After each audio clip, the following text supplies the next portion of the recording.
in today's video I'm going to be sharing with you my baking cupboard organisation and all of my essential baking ingredients.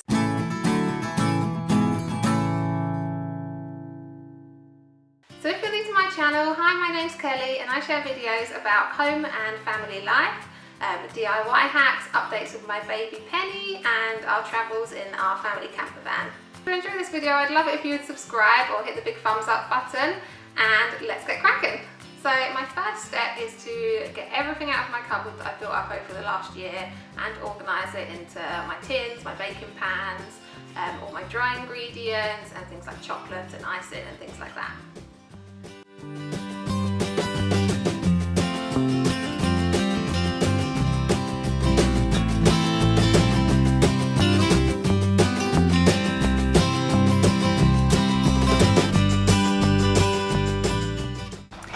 Okay, so I've now got everything out and organised on the side, and I've brought it into little sections. So over here I've got everything for decorating, so icing tips, icing bags, got some cookie cutters, we've got some fondant icing and some chocolate and some food dyes, and then I've just got a couple of packet mixes when I'm in a rush.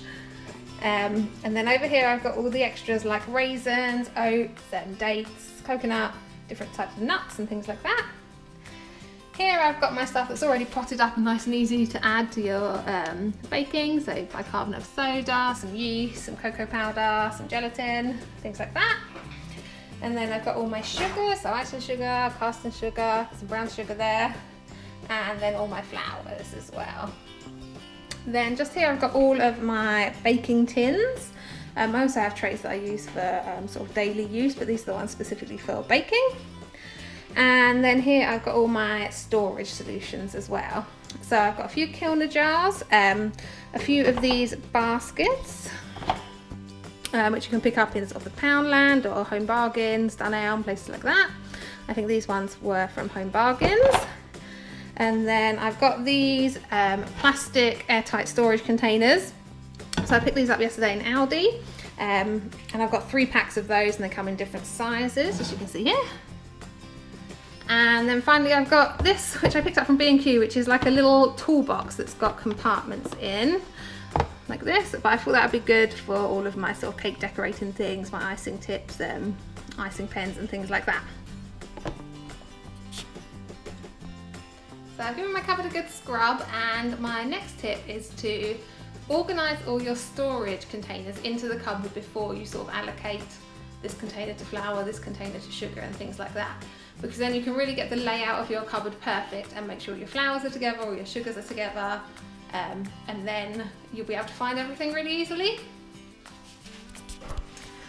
So I'm going to start, I've actually rearranged the shelves to make room for these taller containers.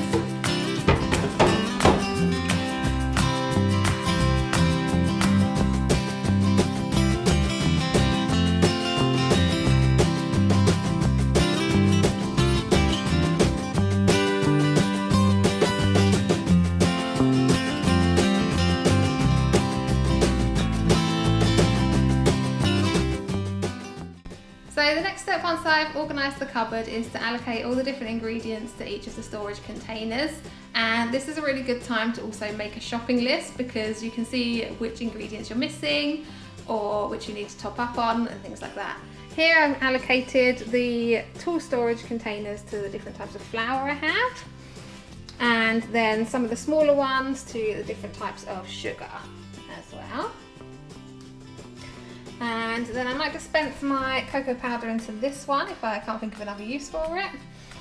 And then I've still got all of these sort of dry ingredients, nuts and oats and things like that, that need to find a place. So I think I'm probably going to need an extra couple of plastic tubs. And then over here I've got all of my sort of cake decorating equipment and things like that. So I've got all my piping bags, cupcake cases and things like that here. Then I've got all my icings and food colourings and chocolate.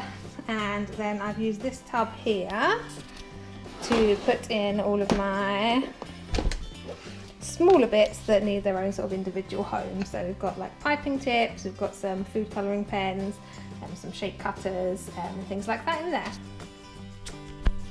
So to mark which ingredients are in each container, I found a little label template online, and I've just typed in the ingredients in a funky font, and then I'm going to cut these out and use them as a little template to draw onto the pots. So I'm just using a bit of tape to stick the label template on the inside of the pot, and then I'm using a Sharpie marker to draw around it on the outside of the pot. And then once you remove the template from the inside, you have a nice label that's permanently going to be on the outside.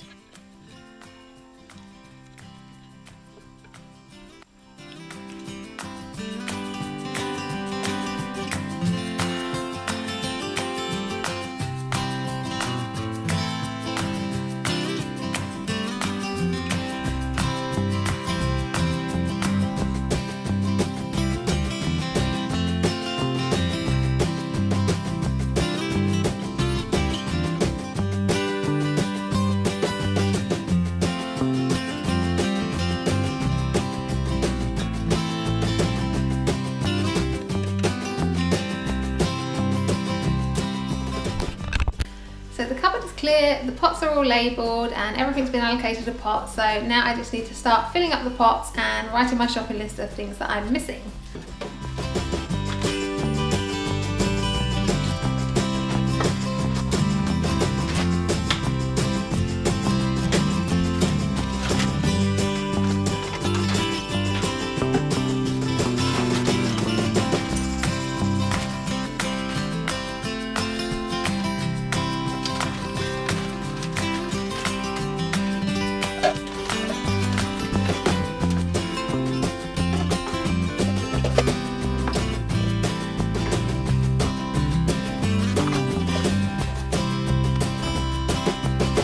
Okay, so I've just popped out to the shop to get the final few bits, an extra couple of baskets and a bit of flour and things like that that I was missing, and everything's now ready to go into the cupboard.